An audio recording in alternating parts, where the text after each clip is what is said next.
Alright everyone, welcome back to my channel. My name is Riley, and today I'm going to try to do a video in 10 minutes or less. I want to keep you entertained, try not to bore you too much. I'm getting over a really nasty cold or flu, whatever it is, so if I'm coughing a lot, just that's why. So let's dive straight into the video. Now this is my Smith & Wesson M&P Sport 2. As you can see, it's been modified quite a bit. This is my Recce rifle. I know that's just a term that a lot of people have been putting out there lately, but that is kind of like what I look at this rifle as my go-to general purpose Recce rifle. I know it's kind of like a term that people throw around, but that's what I think this rifle is. More of my general purpose rifle than anything. But obviously, because it has a scope, you can use it for reconnaissance, and it has a longer barrel, so you obviously get more velocity out of it.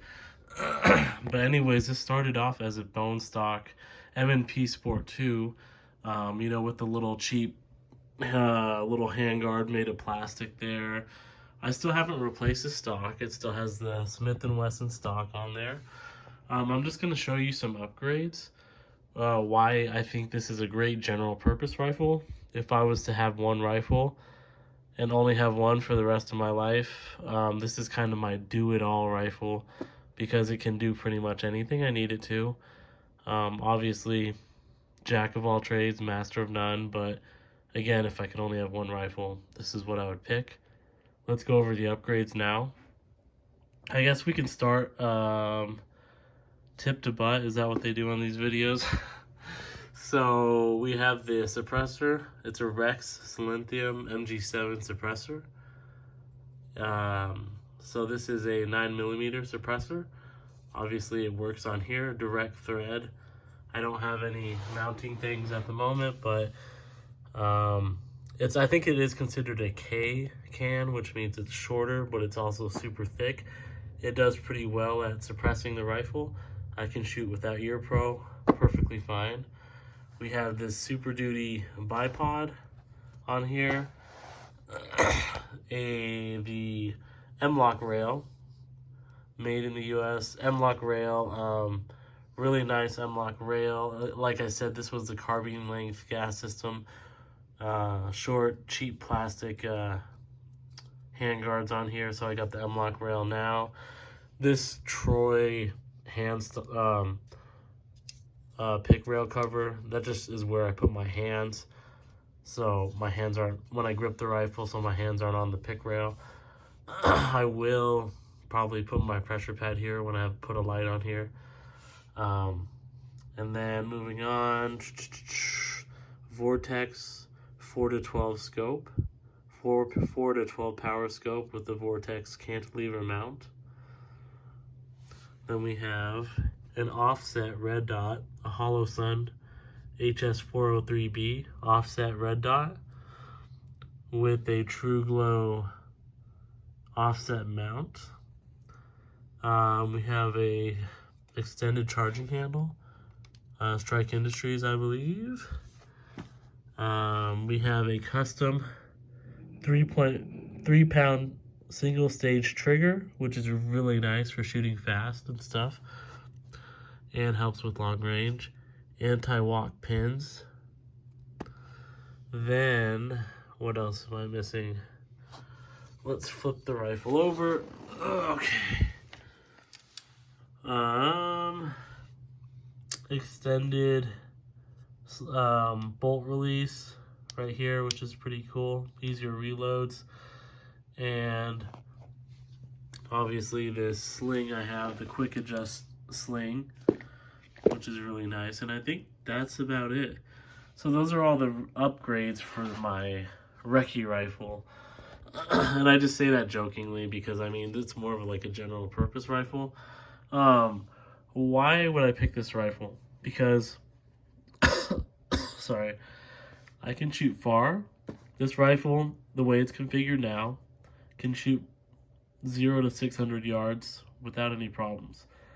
I wouldn't shoot this gun past 600 yards It's got a 16-inch barrel, 5.56, 55 grain. Is meant, you know, for me, I think 600 yards is probably the max this gun is capable of. You can shoot it further, but it wouldn't be very effective. So this is a good 0 to 600 yard gun. Like I said, this has a 4 to 12 scope, so you can easily identify what you're shooting at. And it's definitely important to obviously identify what you're shooting at, so you can positively identify what you're shooting at with a scope like this because of the magnification. So you know, you can shoot with just a red dot. I mean, I've hit shots out to 400 yards with just a red dot, but that doesn't mean you can really identify where you're shooting at. And it's also a lot of guesswork, and it's also not very accurate. Whereas I can take this rifle any time of the day and shoot out to like 500-600 yards first shot, just using my bolt holdovers easily, you know. And obviously identifying is a major part of this rifle. So maximum 12 power scope, not the best scope in the world, but by any means. I'll probably upgrade one day, but it's a very good scope. So having good magnification is important, but obviously you're like, yeah, that's cool and all, but 4 power, you know, you can't shoot fast with it. Obviously you can't, because I mean, it's set up for shooting long range, and that is why I have the Holosun red dot. So you can see down the scope, maybe, let's see. I don't know if you're going to be able to see the reticle. You can kind of see it there. There's the scope. So that's good. You know, anything from 0 to 100 yards, I'm probably going to be using the red dot. And it's just offset a bit there, so you can just turn the rifle sideways. Everything 100 yards and above, I'll switch to the magnified optic. So it's really cool to have both of those options on here. The only negative thing is obviously the weight. This is a pretty heavy rifle, so that kind of sucks, but you know, it's jack of all trades and master of none, so it's not the lightest rifle. So like I said, it's really cool to have, if you want to shoot fast, shoot close quarters, you have this Holosun red dot. Far shots, precision shots, identifying things. You got your, I don't know why it looks so bad through here, but you have your magnified optic. So that's the two main thing. That's the main reason I consider this my all-purpose Recce rifle, is because I can shoot close, I can shoot far, I can identify. I have the velocity needed to shoot far from a 16-inch barrel.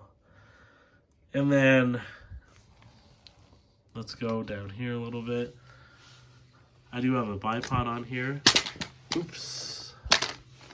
I do have a bipod on here, and it is quick detach to a pick rail. So it's extra weight, so obviously if I don't need it, just pull this thing off, and it's just quick detach. I love that feature because it is heavy. I mean, this thing weighs probably as much as my scope. So if I know I'm not doing any long distance shooting, or I don't need to shoot supported, just pull it off and throw it in your backpack, or throw it to the side, and then I just reduce the weight, you know. And same goes with suppressor. If I don't need to be suppressed, I'll just unscrew this and throw on a flash hider, and that reduces weight even more. But like I said, it's nice having the option, because until you actually go out and shoot outdoors, long range, and you know, areas where you've never shot before, you don't know if you need a bipod or not. Yeah, you can shoot off your backpack, but having a bipod is super nice. So that's just something to keep in mind. I think all Recce type, or I guess SPR type rifles have bipods. You know, it's up to you.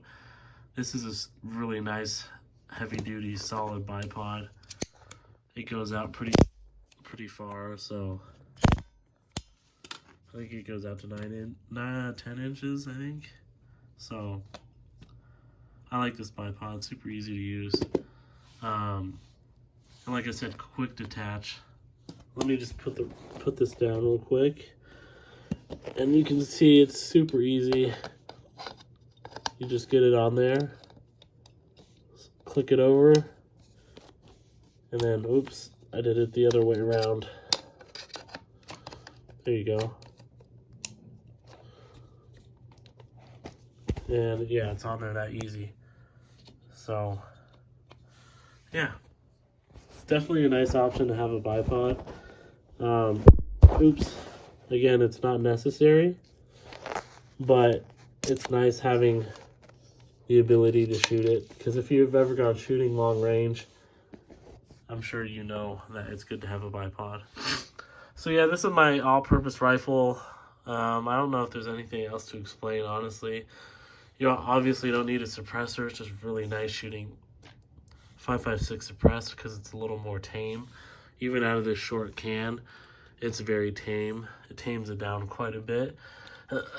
There are upgrades in the future. You know, probably throw on a new Magpul grip here, or a BCM grip. Not sure which one yet. This is just the original Smith & Wesson grip, and then probably throw on some kind of maybe like a Magpul CTR or some kind of upgraded Magpul stock. This is just the original stock as well. Other than that, I think I am going to install an ambi safety. This is not ambi, this is just the original one.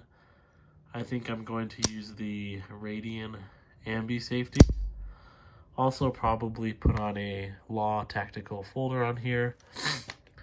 Other than that, I'm not sure what else I'm going to do. But yeah, you know, like this was once upon a time, it was a regular bone stock M&P Sport 2, but now it's kind of a sorry, it's I don't know what it is, a general purpose rifle, I guess, you know, my Recce rifle, whatever. It's cool. I like it. You may not, but build what you like.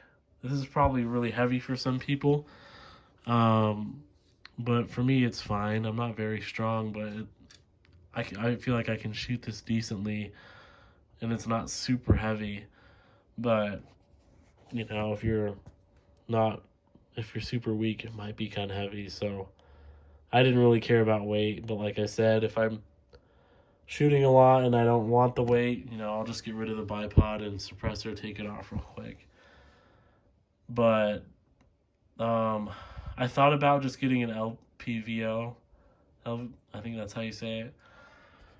But honestly, a 1:4 or a 1:6 is not going to give me as good a magnification as I need, and I'll also not be able to shoot as fast as I can with the red dot. So that's why I chose the 4-12 offset red dot. I also put them both on the upper receiver because, I mean, I could have put this red dot further up here on the handguard, but I've always been told that mounting stuff to your handguard can easily lose zero. Mounting stuff to your upper receiver usually won't lose your zero. So, hope you enjoyed my video. Maybe you got something out of it. Hope you like my rifle. Have a good day, guys.